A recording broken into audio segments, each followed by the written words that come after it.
another update from Throne and Liberty, and another worry about the game, especially its Western release from Amazon Games. Amazon Games and NCSoft used Gamescom as a kind of a showcase of the changes they were making for Throne and Liberty, especially for its Western release.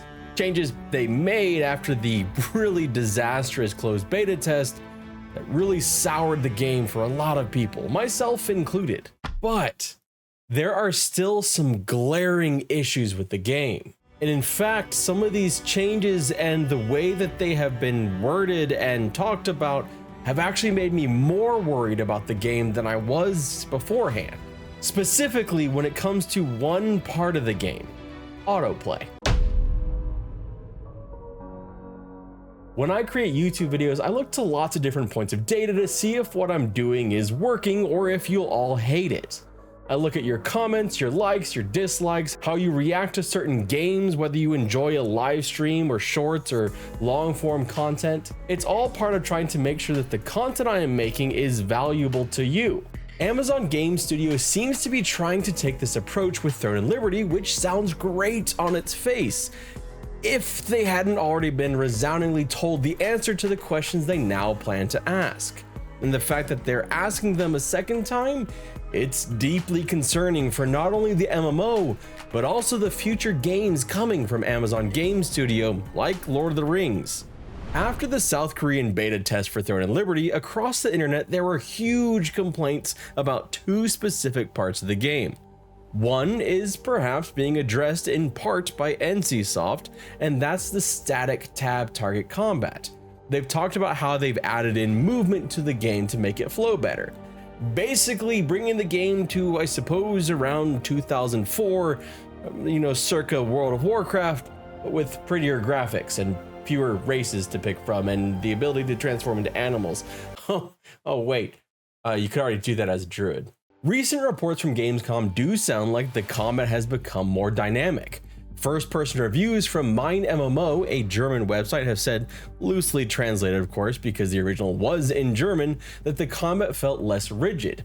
When using a melee weapon, all skills at the start were usable while moving, no longer requiring you to stand and cast. But there is one thing that stood out, not because it's necessarily a big issue, but because it leans into the major issue I still have with the game, and one that I don't think is being addressed appropriately just yet. Mina MMO states that auto attack just kind of starts. It takes place without their intervention, no click, no key from the keyboard. Basically think of other tab target style MMOs with auto attack. Generally there's some kind of keybind, something that initiates the auto attack, whether it's pressing Q in EverQuest or starting an ability like in World of Warcraft or Guild Wars 2. Anything that has auto attack usually has something that makes it happen.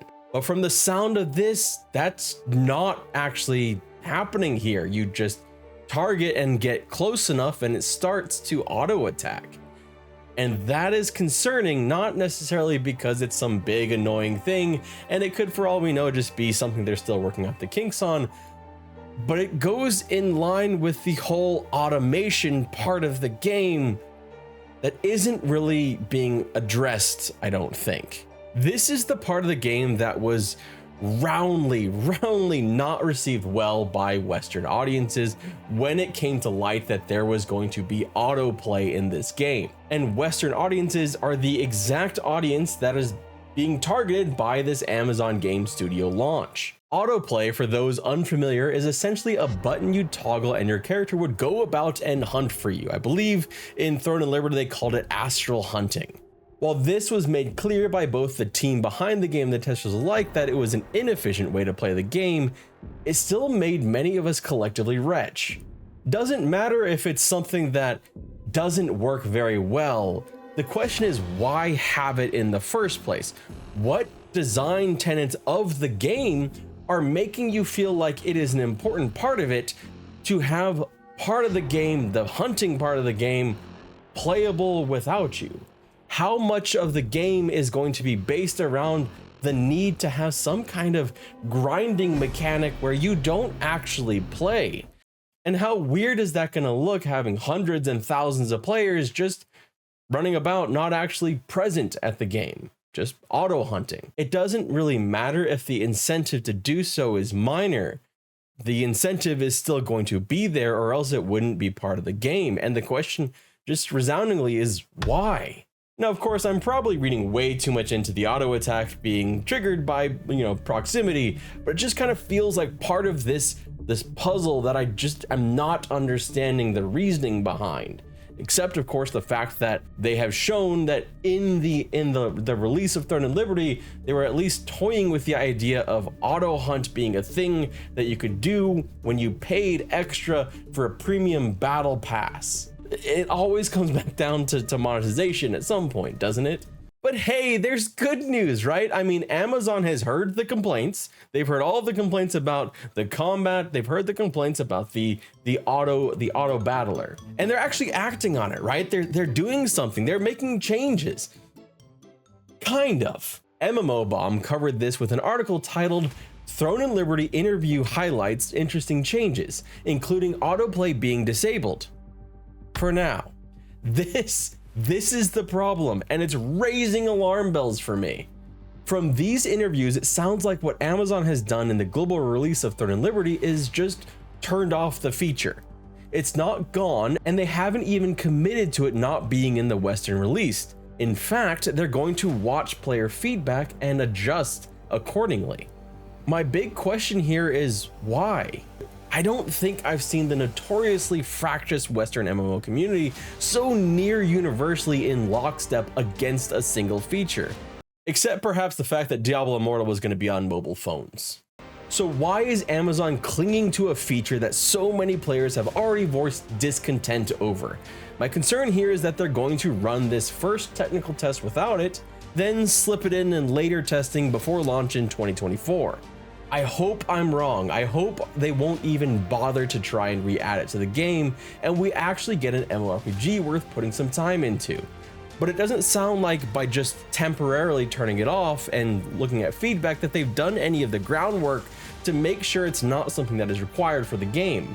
Doesn't sound like they've looked into any kind of adjustments as far as grinding or anything like that, which would have made this be a feature that is in the game in the first place. I've swung back and forth on this game over the year and a half or so I've been following it, and I keep going back to all that NCSoft has riding on this game.